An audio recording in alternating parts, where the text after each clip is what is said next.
Hello everyone, investment scams rampant. Please vigilant and discerning. Do not trust information from unknown sources. Please make sure to recognize 2 official Capital Securities community, Facebook, Capital Securities, YouTube, Capital Wealth Insights. Hello everyone, welcome to Capital Evening. Today is Thursday, October 16th, and I'm analyst Yang Jida. Please like, subscribe, and share. If you have investment questions, leave them in the comments. If I can't get to your question today, I'll follow up and address it in tomorrow's session. Good evening, everyone.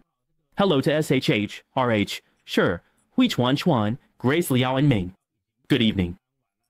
Alright, it's Thursday, heading into the weekend. In the US stock market, recent economic data hasn't been released. The main reason is the US Department of Labor, or rather, the government shutdown, meaning many statistical agencies haven't published data. But even without official release, I'll still give you a quick look at what was originally a very important figure for Thursdays, the monthly retail sales rate. We'll preview what those changes might be. As for our investment focus, we'll of course be looking at monetary policy, the Beige Book, and matters related to the trade war. First, the taco flavor is getting stronger.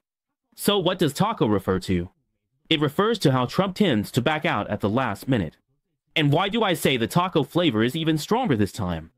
It's because today we saw the Secretary of the Treasury, Yellen, offer a different, more moderate perspective on the content of a potential meeting between Trump and Xi Jinping. So, at the APEC meeting at the end of this month, will Trump and Xi Jinping be able to meet? It currently seems like the possibility is still there. And from this increasingly strong taco flavor, we can faintly see that Trump is more actively seeking a meeting with Xi Jinping. Why? Because of the control over rare earths, which the US is very, very concerned about. So today I'll elaborate on why I say the taco flavor is stronger, and what exactly Yellen said. Next, the Beige Book on economic conditions is also very important. The Fed's Beige Book, released early this morning, revealed some key insights. Every time we look at this report, I tell everyone to pay attention to 5 main points. These include consumer spending, household spending, the state of corporate investment, economic growth, and, of course, price levels. These are all critical pieces of information in the Beige Book, and this information will, in turn, influence the Fed's upcoming interest rate decision, serving as a very important reference tool. So, in a moment, I'll explain what insights the Beige Book revealed and why these insights could lead to the October monetary policy moving towards an interest rate cut. Now, on the industry side, the focus is on TSMC.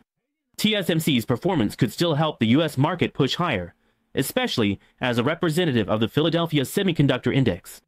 At Investor Conference, TSMC announced revenue and profit reports. The performance was better than expected. What did they mention? We'll look at capital expenditures and the outlook for revenue in the fourth quarter and for the year, and what the highlights are. I'll walk you through that later. But another point is that even though TSMC delivered this better than expected positive news today, pre-market trading in the US is up only slightly, about 2%. Even though the gain isn't huge, manage your positions carefully. When you see good news, take some profits on the highs. But if there's negative news and the price drops to the moving average, this applies to every stock. The recent market has been like this. As long as it pulls to the moving average, look for buying opportunities with a light position. But when you encounter positive news or a major surge, remember to do the opposite and trim your position. However, the overall bullish structure has not changed. Furthermore, regarding earnings reports, financial stocks have been kicking off the third quarter earnings reports since yesterday and today.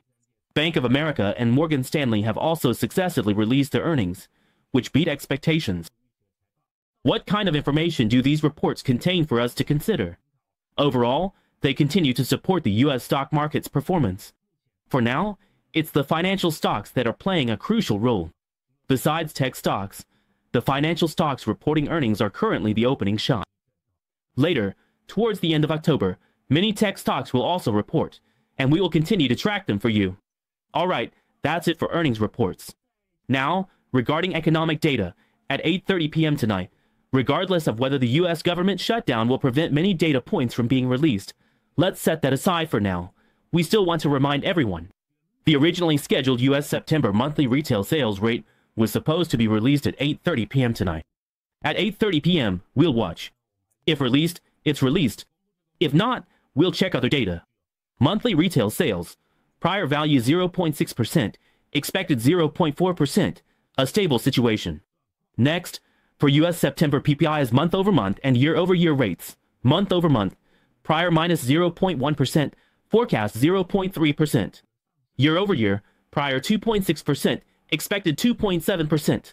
Now, for core PPI's month-over-month and year-over-year rates, the core value, which excludes food and also excludes what we call energy, excluding these two more volatile items, that's what we call core. It's the same for core CPI, core PCE, and core PPI. So, for the September month-over-month core PPI, the previous value was negative 0.1%, with an expected figure of 0.2%. For year-over-year core PPI, the previous value was 2.8%, and the forecast 2.7%. Regardless of whether it's released tonight, based on expected and previous values, whether it's core or non-core, figures are in a relatively stable phase. It hasn't surged dramatically. So, assuming that at 8:30 p.m. tonight, due to the government shutdown, some data might still be released while others aren't. If it is released and it's around 2.6 to 2.8%, then overall inflation is not out of control. If inflation is not out of control, then the Fed will, what? Continue to move in the direction of an interest rate cut for both October and December. So this is a preview for you. Additionally, there's a less important data point, also at 8:30 p.m., which is the U.S. October Philadelphia Fed Manufacturing Index. The previous value was 23.2, and the forecast is 8.5. Then, at 10 p.m., there's the Housing Market Index, which is even less important. So, at 10 p.m., if you can't sleep, you can check the market and look at this data. This data is more related to the housing market. The previous value was 32, with a forecast of 33. And at 10 p.m., another data point is the monthly business inventories. The previous value was 0.2%, and the forecast is for 0.1%. So later at 8:30 p.m., if the data is released, we will track it for you. And if not, that's fine too. Anyway, overall, for now, whether the economic data is good or bad, since it's not released, it's all just guesswork.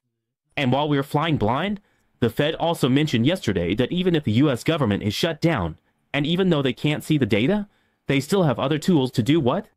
To make judgments. For example, what kind of tools? For example, like I mentioned at the very beginning, the Fed's Beige Book on economic conditions. These 12 regions, these 12 districts, in these districts of the Fed, these 12 regions, their related data, including, as I said, household spending, consumer spending, inflation, economic growth, and investment conditions, can all be used by the Fed for interest rate decisions, and as a very important monetary policy tool. So even with the recent shutdown, a lot of data might not be released. A lot of the time, we can't make a complete judgment. Whether it's initial jobless claims in the job market, the employment rate, or the unemployment rate, or non-farm payrolls, maybe we can't see them. Even including CPI, including today's PPI, let's assume we can't see this inflation data. But you must pay attention to the contents of the Beige Book, because when the data isn't released, it serves as a very important and credible tool, a report that can be used as crucial evidence to judge which direction monetary policy is heading. Okay, so that's a supplement regarding the data. Alright, good evening everyone, hello.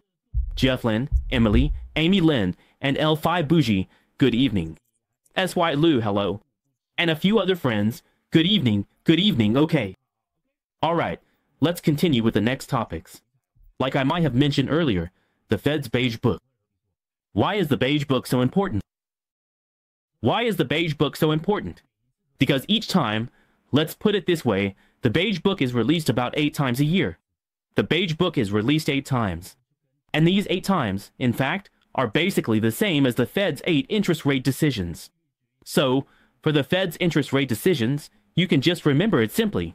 Which 8 times a year does the Fed hold its monetary policy meetings? The odd-numbered months. So that's January, March, May, July, September, November, and then you add June and December. So that's a total of 8 months, 8 times, that they will have meeting minutes, meeting records. And within those 8 times, what else happens to be mentioned? The contents of the beige book. So about half a month before each meeting, the contents of the beige book are released first. And the beige book, it mostly releases, as I said, important information covering about 5 items, like household spending, investment spending, consumer spending, and so on.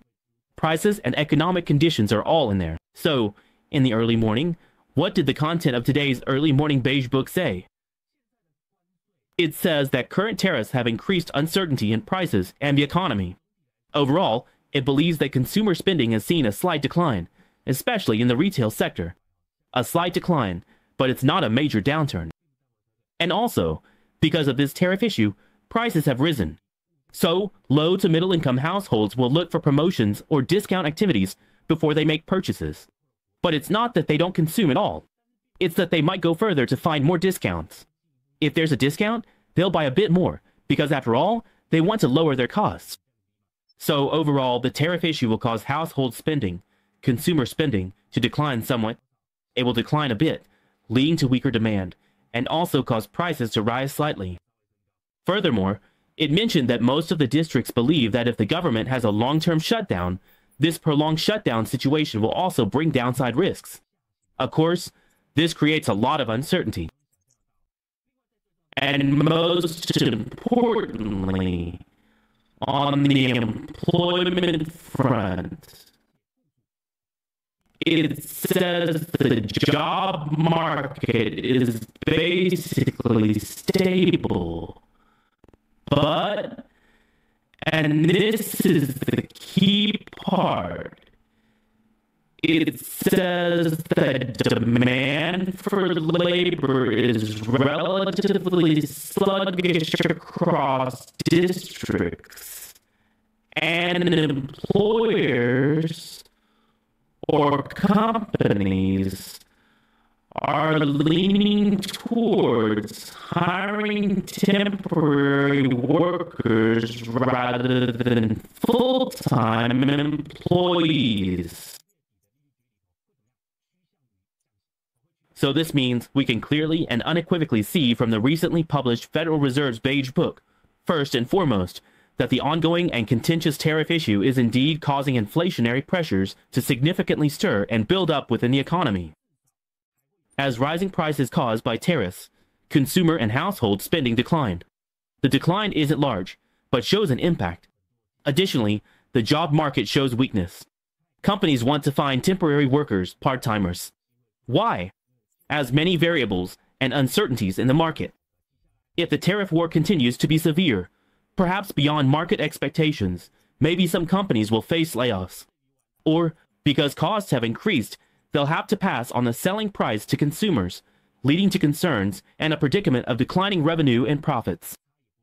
So under these circumstances, we can see from the Beige Book that with a declining job market and sluggish consumer spending, it's very likely the Fed, in its late October interest rate decision, will what? Lean towards an interest rate cut. It will lean towards a cut. Beige Book information favors interest rate cut October. Even if there's no cut in October, I think at the very latest, there will be another one in December. So overall, there might be another rate cut this year. There's room for at least 1 or 2 more cuts. So everyone must remember the contents of the Beige Book. Although there's a lot of economic data we can't see due to the government shutdown, the Beige Book has already told us that it helps give the Fed a chance to cut rates because of the weak job market and declining consumer spending. So remember that. Okay, next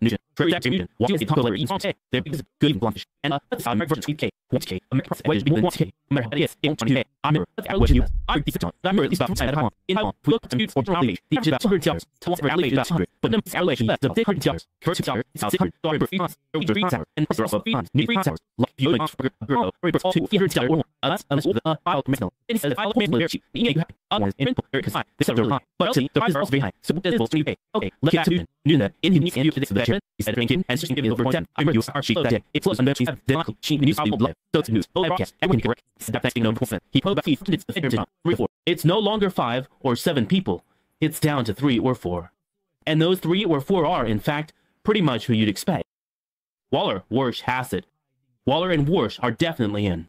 That is, the Fed governor, current Governor Waller, then former Governor Warsh, and economic advisor Hassett. Waller, Warsh, Hassett, these three should be the core members. Another possibility is the current governor, Bowman.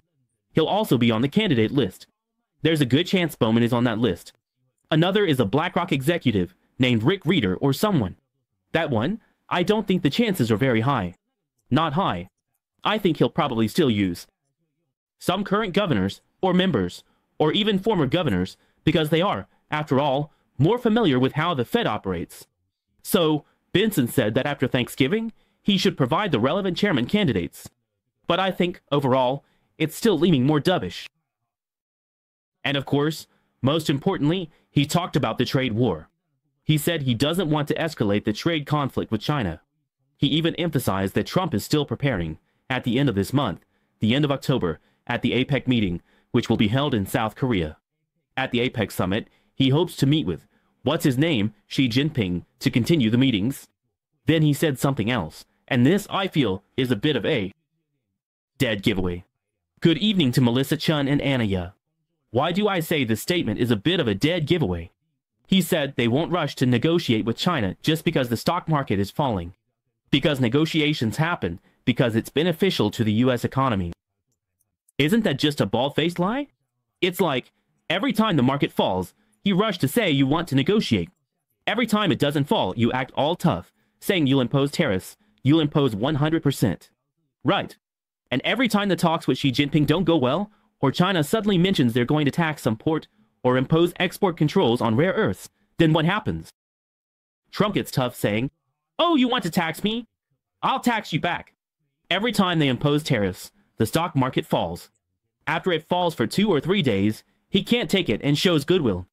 That's how it is. When Benson says they won't negotiate because the stock market falls, I think that's the situation, but he's insisting it's not. He said they would even consider what? Consider extending the tariff truce. Now, the current truce for this U.S.-China trade war is expected to be around November 10th of this year. November 10th. So, in fact, everyone should remember 2 dates. One is the APEC meeting at the end of October, and the other is November 10th of this year. On November 10th, it's possible that after the second, what we call the truce period ends, the U.S. and China will have another round of talks. And will this November 10th date be postponed? We don't know. If there's a chance to continue talks and not be so tough, then this truce period, the truce where they don't impose tariffs on each other, it's always extended by 90 days, 90 days. Each extension is 90 days, each extension is 3 months. So, on November 10th, will it be postponed again to the end of the year, or even to next year? I think the chances are quite high. But it depends on how the leaders of the two countries negotiate. And then, of course, there's a lot more. He's thinking, whether this truce will be postponed depends on whether it can be exchanged for negotiating room on rare earths. If the negotiating room on rare earths is helpful, then of course he thinks this truce can be postponed. So overall, when you hear him say that, it's very clear. For Benson to say this kind of thing, in principle, it's what the big boss, Trump, means, right? Trump would tell Benson to say this, and it's simply because he's more taco. So everyone can clearly see that since April, when global reciprocal tariffs were imposed, the stock market crashed for a week straight. Boom, boom, boom. Then Trump started to show goodwill, softening his stance. He said he'd postpone for 3 months, and after 3 months, they'd talk. During that process, they'd talk. Then on August 7th, when global reciprocal tariffs were really imposed, you'll find he's still continuously negotiating with China, India, and other countries. Okay, he's still negotiating. This means the future path of negotiations will only get better. It won't necessarily get worse. Because as long as it goes in a bad direction, the stock market will be bad, the economy will be bad. If the stock market is bad and the economy is bad, whether it's Xi Jinping or Trump, the domestic pressure, economic pressure, and even next year's midterm elections they face will all have more negative effects. So no country wants to take a hardline, head-on approach. So just pay a little attention to the content of Benson's taco. As for what Trump said about, India's Modi promise not to buy Russian crude oil. But he said not buying its crude oil requires a process, and he didn't explain the method or timeline for reduction, and so on. I think you can just look at this and move on. Because Trump was previously very unhappy that India kept buying Russian crude oil, so he drastically raised tariffs from 25% to 50%. He even raised the so-called H-1B, that is, for new immigrants or new jobs. For people from India or other countries to work in the US, this kind of work visa, requiring every new application to cost $100,000. This is for the company to pay. If a company hires one more person, they have to spend $100,000 on this visa fee. And this thing, who is it mostly targeting? It's targeting India. Because everyone knows that in many of America's high-tech industries, a lot of the high-tech talents, geniuses are Indians of Indian descent. India's math is very strong. And sometimes when Indians do things, it's like they're on another level, just incredibly good. The good ones are very good, and of course, the bad ones are very bad. But India has a lot of talent. I especially remember their talent in math and technology is very. It's like, you don't know why, but some ethnic groups, maybe it's their education system, or they're born with it. Certain people, for example, Asians or Europeans or Americans, each ethnic group has its own special expertise, and that expertise might be superior to other ethnic groups. For example, India is very good at math or some calculations. So, many tech companies hire so-called people of Indian descent, Indians, to develop the tech industry. I remember a more famous one. I don't know if he's of Indian descent, the one who took over as Apple's new COO. Didn't Williams just retire? And handed it over to a new COO, what's his name? Rabin Han? Or Rabin Han? Anyway, his name looks like an Indian name. He seems to be of Indian descent. I'm not sure if I remember correctly, seems to be of Indian descent, who took over as Apple's new COO. Anyway, India has a lot of talent. So this thing, of course, anyway, you just take a look. As for whether India will really guarantee not to buy Russian crude oil, I think there are still many variables. Because he didn't say how to reduce it, nor did he mention any method. And he just said, I promised Trump, and then needs a process. What kind of process? He didn't say what kind of process. So I think you can just take this with a grain of salt. Just watch and see. There are a lot of variables in the future, and overall, anyway, whether it's the US dollar index, the euro, or what's it called, crude oil, they're all relatively weak. That's about it.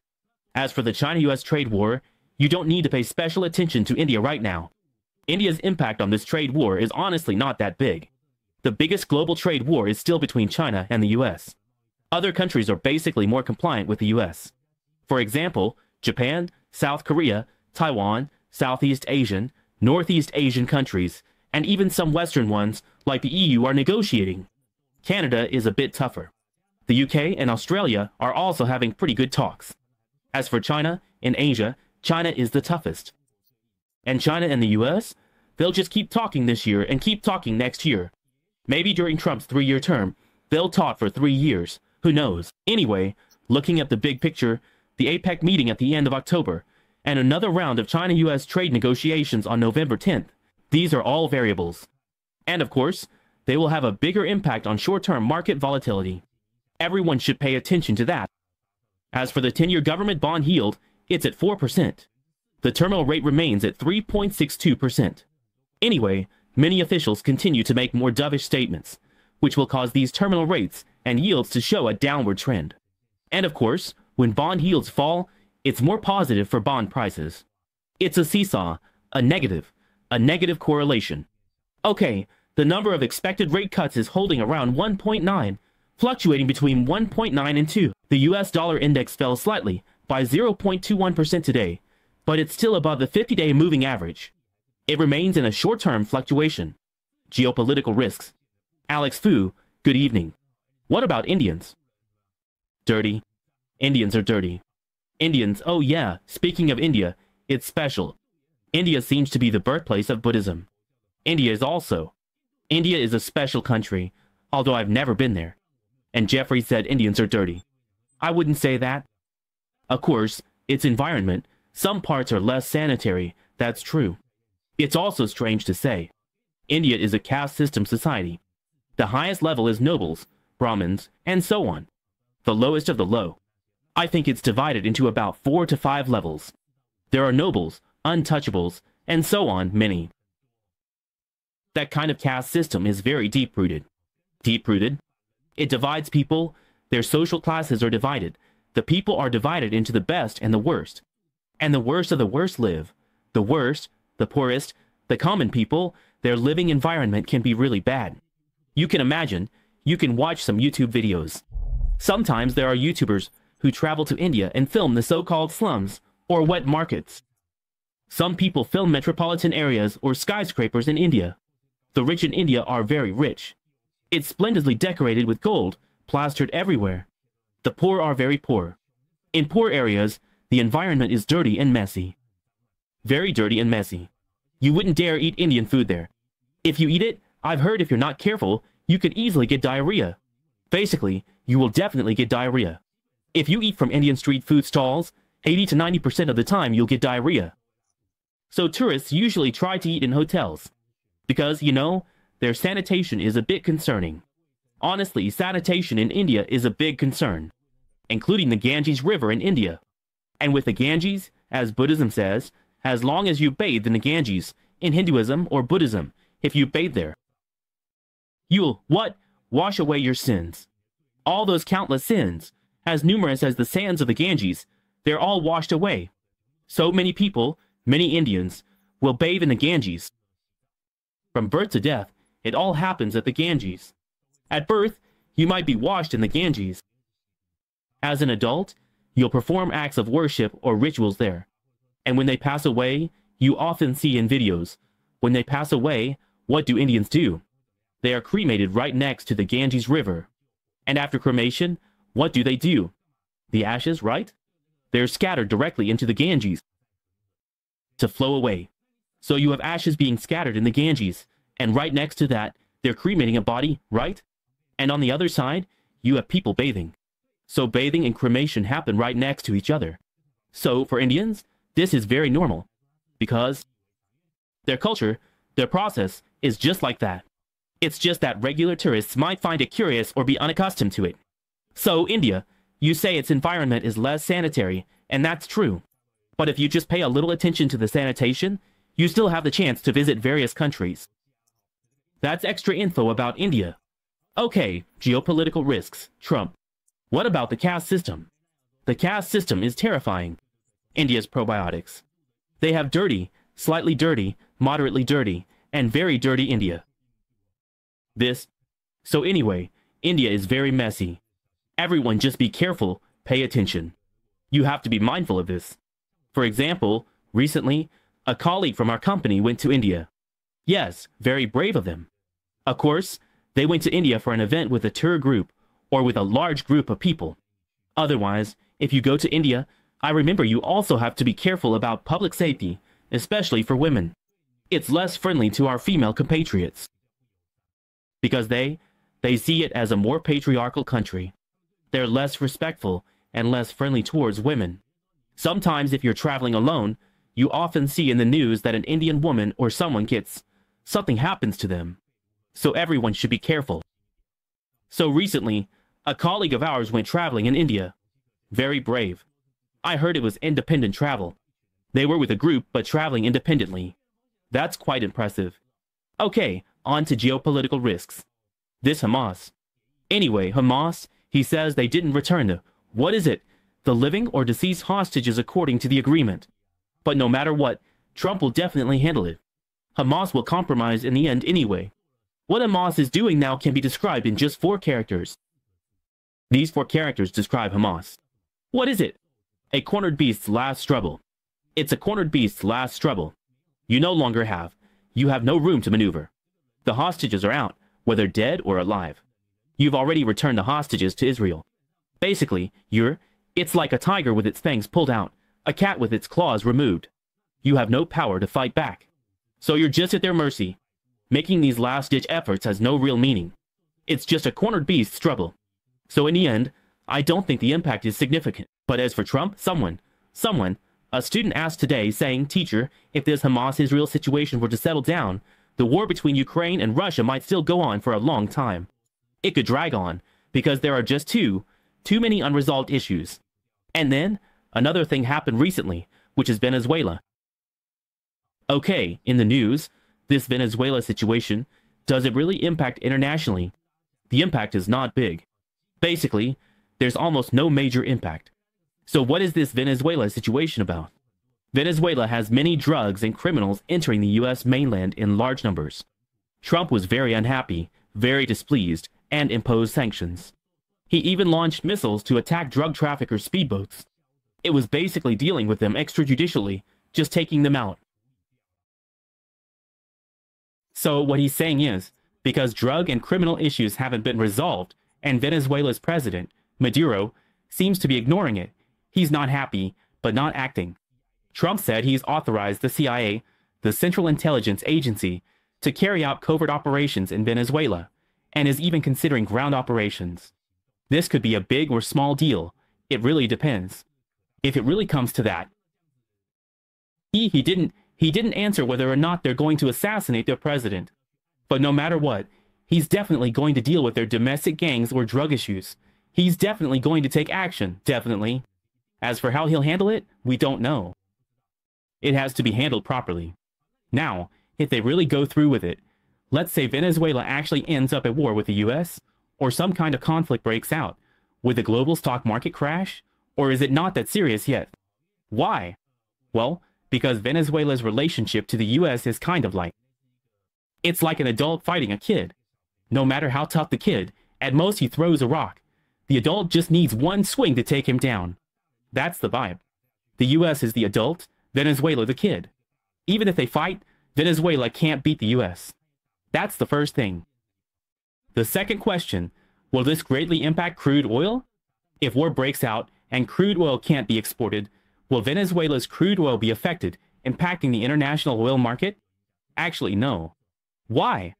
Venezuela is already under international sanctions on its crude oil exports. Its annual crude oil exports are only 900,000 to 1 million barrels.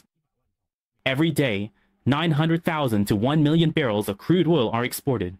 In global crude oil export rankings, where does Venezuela stand? About 20th. The impact isn't significant. Countries with higher production are mainly the US, Saudi Arabia, OPEC countries, Russia, Iraq, Kuwait, and Iran. Venezuela's impact is not significant. So, if there were a conflict or war in Venezuela, the impact on oil prices wouldn't be significant. The boost wouldn't be high. Current crude oil prices are still on a downward trend, and the overall bearish structure hasn't changed. As for earnings reports, I'll give you an update soon, including last night's reports from Bank of America, Morgan Stanley, and ASML. Let's look at ASML's earnings report. ASML is crucial in the semiconductor industry, especially with extreme ultraviolet lithography, or EV. I sometimes forget the exact English term. They have deep ultraviolet, then ultraviolet, and even deeper ultraviolet. Basically, they've got all sorts of technologies. In short, to manufacture semiconductors for circuit lithography, all photolithography processes need ASML's photonics technology. It's that simple. Intel, Samsung, TSMC, the whole world, ASML has a global monopoly on this technology. That's ASML. There's no way around it. If I want to make semiconductors, if I want to do circuit lithography, every semiconductor factory has to buy ASML's equipment. They're the only ones. It's just them. Their technology is the most advanced. Whether it's extreme ultraviolet, deep ultraviolet, or any light, they have it. So what about ASML? Why is their financial report especially important? It's because everyone is worried. Previously, the US imposed some restrictions, saying that this equipment can't be exported to China, that China shouldn't be allowed to develop high-tech or advance its semiconductor industry. So everyone was originally concerned about this. Under these US restrictions, ASML's financial results might not be good, and even their future outlook might not be promising. So people are worried that these restrictions could cause ASML, or even the entire semiconductor industry, to slow down or even decline. But fortunately, this time, yes, in the field of photolithography, ASML actually did okay. Their third quarter financial report showed revenue of 7.516 billion euros. Since they're a European company, which country is ASML from again? ASML, a Dutch company, reported 7.5 billion euros in revenue, a 2% decrease quarter-on-quarter, but a 0.6% increase year-on-year. Despite missing expectations, their gross margin remained high at 51.6%, comparable to TSMC's. TSMC's gross margin is 59%. In Q3, TSMC's gross margin was 59%. ASML's is 52%, very high, impressive. With an expectations. EPS of 5.49 euros beat expectations. Q4 revenue projected to increase 22 to 30% QoQ, continuing growth. Full-year revenue expected at 32.5 billion euros, up 15% YoY, with 52% gross margin. So what does this mean? It means that even under the restrictions imposed by the Dutch government at the request of the United States, ASML's third quarter financial report, fourth quarter outlook, and full-year revenue are still able to grow. Then you know what this means. What does it represent? It means that even under US restrictions, even though the Chinese market is affected and they can't export to China, and the Chinese market probably accounts for a significant portion, if I remember correctly, ASML's share in China is quite substantial. If this market is restricted or lost, their revenue should drop significantly, right? At the least, they couldn't do business with the Chinese market. But looking at it now, even with the loss of the Chinese market, they grew in Q3 and Q4. This means something important. This means that, aside from China, the semiconductor market is extremely active. The demand for semiconductors is so strong that even with the Chinese market declining, ASML, which specializes exclusively in photolithography and related technologies, can still see overall growth and maintain its dominance. So if the Chinese market hadn't been restricted, wouldn't its performance be off the charts? You get what I mean? Even with China restricted, their revenue can go up, showing global demand is huge. If global demand for semiconductors is high, what does that mean? Semiconductor companies like TSMC, Intel, or Samsung, why do these companies need so many lithography machines? Why do they need so much equipment? It's because the market demand is so huge. But who is driving all this demand for semiconductor wafers and chips and so on? AI drives the booming growth of the semiconductor industry. Demand for semiconductors is surging, creating a huge need for related equipment.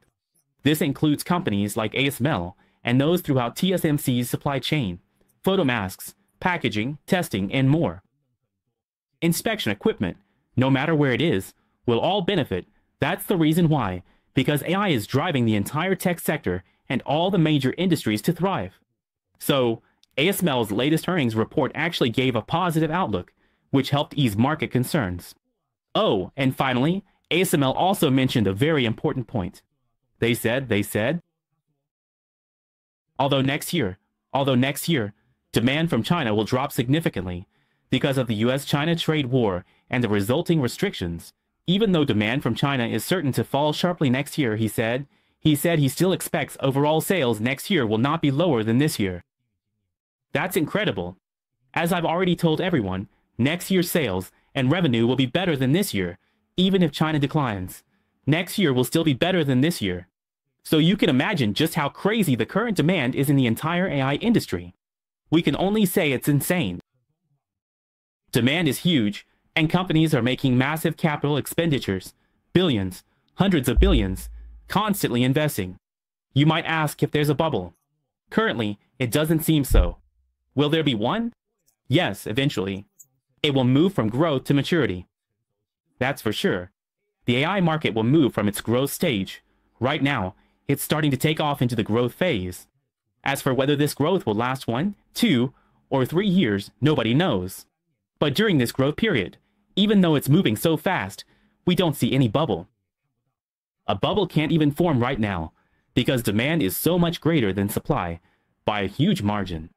So everyone is just all in. If you don't buy AI equipment, if you don't buy AI chips, if you don't get into semiconductors, if you don't buy ASML equipment, if you don't buy NVIDIA GPUs, if you don't buy AMD GPUs, then you're done for. You just can't keep up with everyone else. So it's the same for companies and investors. They're all worried about FOMO.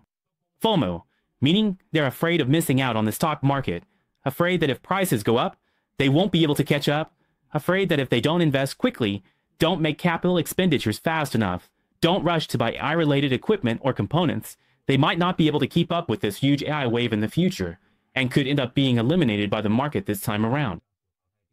Companies are afraid, because they're afraid they keep buying equipment, creating demand. Investors are afraid stock prices will just keep going up, and they won't make money in the future. What do investors do? Even if they know there might be a bubble, even if they know companies are valued at 75 times earnings, they still go for it. Many companies have high PE ratios, but why do prices keep rising? Because demand is still huge. Demand is really big, and if you don't buy now, it'll be even higher in the future. If you don't buy, it'll just get more expensive later. That's the feeling. It's like Taiwan's real estate market from 2020 to 2025. Those 5 years. 2020 was the low point of Taiwan's previous real estate cycle. From 2020 to 2025, housing prices kept going up, non-stop. 400,000 per ping. Wait until next week, it'll be 420,000. Wait until next year, it'll be 500,000.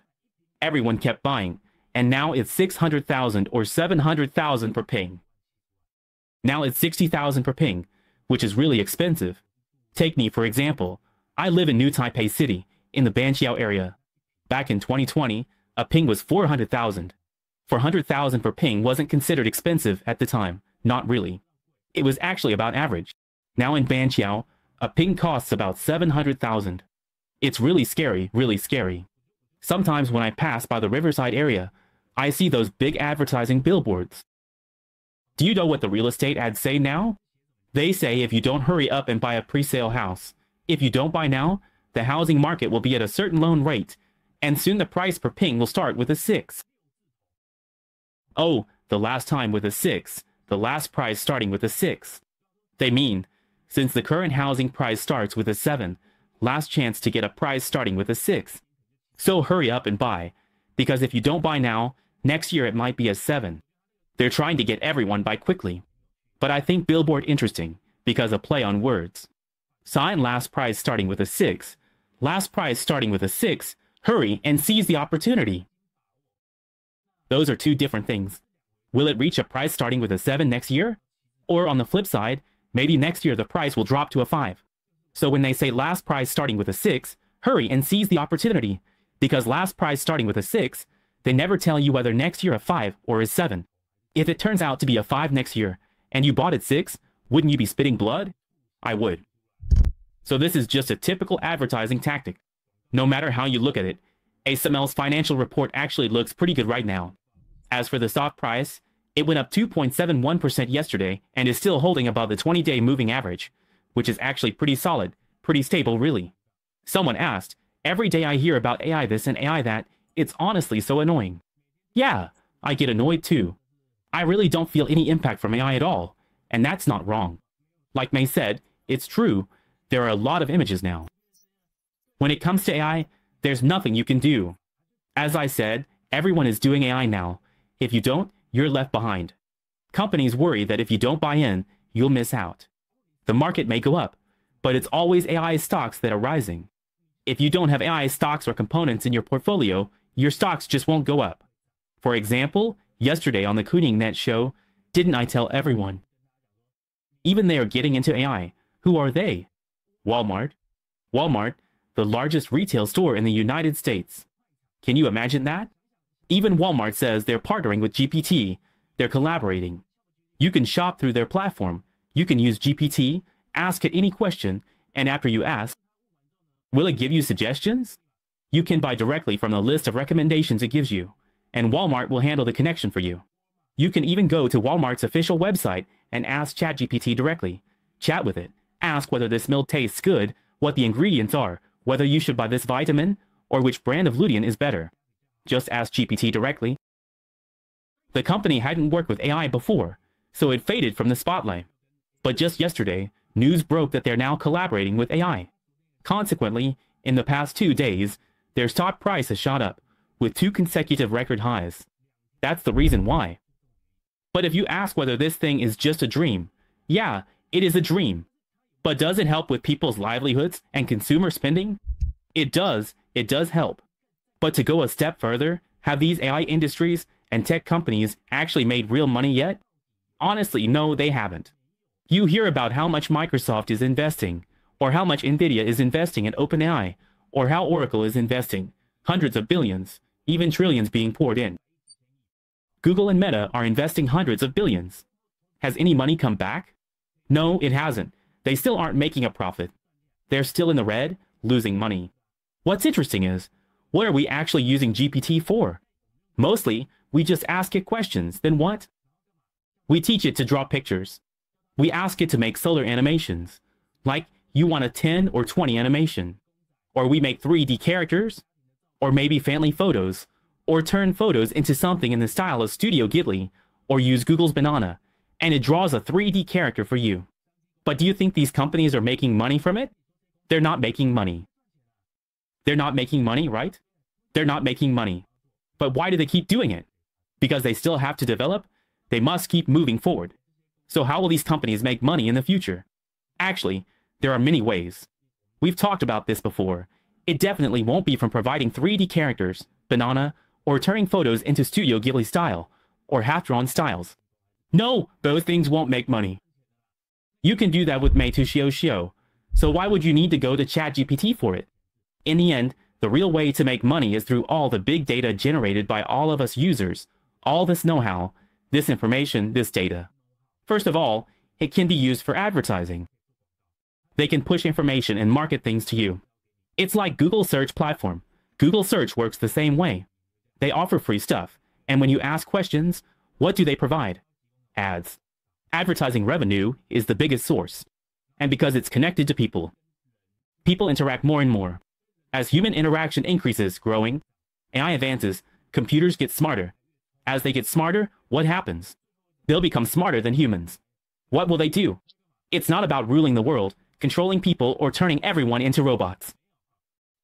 Maybe it'll be like that in the future, but no matter what, as it keeps getting smarter, you can take this know-how, these more advanced things it's learned, and maybe apply them to future robots, making robots even smarter than humans, or able to operate with the same warmth as people, or even use it for other things, like in self-driving cars. So, in the future, a lot of high-tech products will incorporate AI. And before the know-how of AI products can really develop, all of its growth so far has relied on us constantly interacting with GPT, Gemini, Anthropic, and XAI, helping them learn and improve through these exchanges. That's also why more and more companies are buying a lot of GPTs, GPUs, and AMD or AI chips, constantly investing again and again. Then, through some major platforms and AI models, they keep running simulations and operations to help them learn. It's getting better, so real business opportunities are in this area. It's not drawing pictures or making videos. It's not that simple. Recently, haven't you seen that video? It was impressive, right? Who was it? Wang Shijian's aunt saw the video. Wang Shijian, right? No. Was there an interpolation before? During the interpolation, China was really impressive. Some lyricists and composers took what was said and turned it into AI videos or AI songs. So lately, these things have been really catchy. Anyway, all of this can be created, and all of this is doable. Once made, everyone will watch it. Just like TikTok, right? People check it out. Then what happens? They run ads, and by running ads, they make money. So this is actually not far off. This is something that, in the next 3 years, we're definitely going to encounter more and more, and it's only going to keep growing. You can totally imagine it. TSMC, right? As we said, in the future, even grocery shopping, what will you pick? There will be AI apples, AI oranges, even AI pork belly, everything AI. Their financial report today is pretty good. TSMC released their report a few days ago, but today at their earnings call, I'll quickly share. Q3 revenue is 990 billion NTD, a 6% jump, 30% year-on-year growth. Net profit 39% year-on-year, and EPS 17.44 NTD, all in NTD. Year-on-year growth 40%, better than expected. Gross margin 59.5%. For the first 3 quarters, they've already made 2.76 trillion new Taiwan dollars. EPS high 46.75 NT dollars. Because in the first 3 quarters, 46.75 EPS has already surpassed the EPS for last year. Last year, in 2024, TSMC's EPS for the whole year was about 45 NT dollars. In just the first 3 quarters, they've already earned 46.75, which is more than last year. So what does that mean for this year? For the full year 2025? According to market estimates, it should be at least 60 NT dollars. This year, TSMC's EPS should hit 60, no doubt. And next year, it might get close to 70. 60 and 70. If you assume a price-to-earnings ratio of 20 times, that's a reasonable investment value. You take 60 times 20, $1,200 NT. That's a reasonable investment value. Now, if you multiply by 25 times, that's different. It goes up, and the valuation gets even higher. If you use next year's EPS, which is close to 70, to estimate, it's simple. Just take that 70 EPS and multiply it by 20. You can easily calculate the support level or valuation by multiplying the EPS by a PE ratio of 25. This way, you can quickly estimate it. So, what price range does the market expect for TSMC? For example, institutional investors, foreign institutional investors, after TSMC's EPS is announced and seeing how strong its AI development is, most institutional investors estimate the price range within. It's between 1,600 to 1,800 new Taiwan dollars, not US dollars. 1,600 to 1,800 NT dollars for foreign institutional investors. So, if you take the 1,600 to 1,800 and convert it to the ADR price, you can estimate how much growth potential TSMC might have. It's a really hot stock. Mini chips, GPUs, AMD, Intel, Samsung, and Nvidia all use TSMC's chips. There's no way around it. TSMC has a monopoly. 70 to 80% of the market is TSMC. No competing as TSMC is too strong. For advanced process nodes, 3, 5, and 7 nanometer processes account for 74%. Over 70% of their revenue is from advanced processes. They've raised this year's capital expenditure to between 40 and 42 billion US dollars. Last time, in the previous financial report, they announced it would be 38 to 42 billion dollars. So the lower end of the range has been increased. The minimum has gone up from 38 to 40 billion, but the upper limit remains the same at 42 billion dollars. Revenue in the fourth quarter will grow, with a year-over-year increase of 22%. The expected gross margin is between 59 and 60%, which is high. There's also another very important positive factor. They've once again raised their full-year revenue growth forecast. Previously, they said this year's annual revenue might grow by 30%, but in today's earnings call, they said the annual growth could be further raised to 34 to 36%. So overall, I think there's no doubt about ASML's financial report, and TSMC's earnings are also outstanding. So tonight, it's likely that these semiconductor companies will continue to lead the Nasdaq and the Philadelphia Semiconductor Index to keep climbing higher. Of course, the Taiwanese stock market is not to be outdone. It will continue to hit new highs thanks to positive news from TSMC. For example, today it reached another new high. Even though the trading volume was huge, it wasn't the highest price. Volume and price don't peak at the same time, rarely top out together. But when the market hits a new high, remember to act quickly, take some profits off the table, and if the price drops, you can buy back in. Stick to this principle. It applies to both the US and Taiwanese stock markets. It's the same everywhere. So, I think TSMC is now playing a very important role in the stock market. Its weighting is over 41%. So if TSMC really benefits from today's positive news from the investor conference, and if the stock opens higher tomorrow, it's easy to imagine the Taiwanese stock market could gain another 100 or even 200 points. Taiwan relies on TSMC, but its rise doesn't guarantee all stocks will go up. Not every stock will rise just because TSMC does. Some won't, so be careful. Yesterday, TSMC rose nearly 2.96% and holds above the 20-day moving average. As long as it stays above this 26 moving average, it builds a higher base and can hit new highs. It's worth watching. Wait for a pullback closer to the moving average before buying. If it surges high, don't chase it, but a pullback to the moving average area is safer to go long. Also, regarding bank stocks, I want to remind everyone, for banks like Bank of America and Morgan Stanley, their revenues basically exceeded expectations in Q3. As for Morgan Stanley and JP Morgan Chase, Morgan Stanley's third quarter revenue also beat expectations. In fact, they said their stock trading income has reclaimed the top spot, even surpassing Goldman Sachs. Overall, looking at things from yesterday to today, JP Morgan, Bank of America, Goldman Sachs, Wells Fargo, and Citibank all beat third quarter earnings expectations. This positive financial sector performance, including Silicon Valley, tends to stabilize the Dow Jones Index. So at this stage, anyway, Before the tech stocks release their earnings at the end of the month, in the middle of the month, it's the financial stocks that play a stabilizing role in the market. Then, when we get to the end of the month, the main event is the so-called Magnificent Seven. AI and related companies will be announcing their results one after another. What else is happening end of October? APEC meeting between Biden and Xi.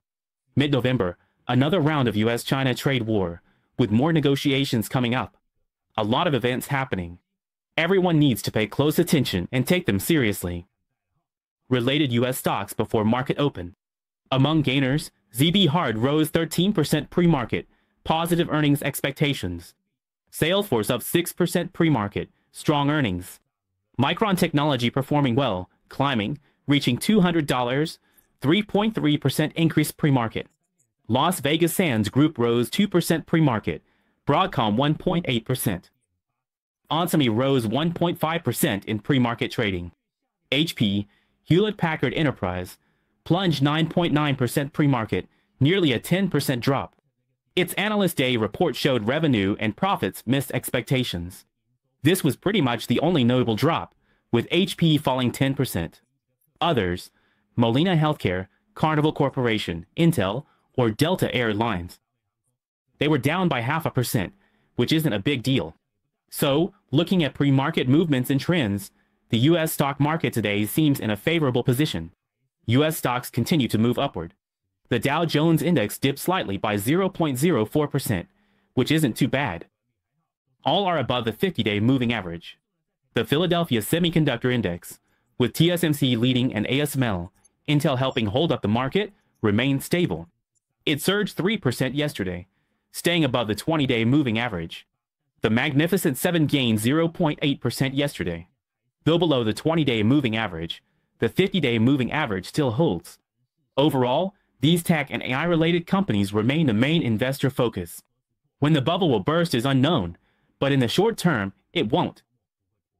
With this momentum, and with capital continuing to pour in during this growth phase, every company and every investor is worried about missing out or not being able to buy in. Under these circumstances, the bubble is only going to get bigger in the future, but right now, it's not yet time for it to burst.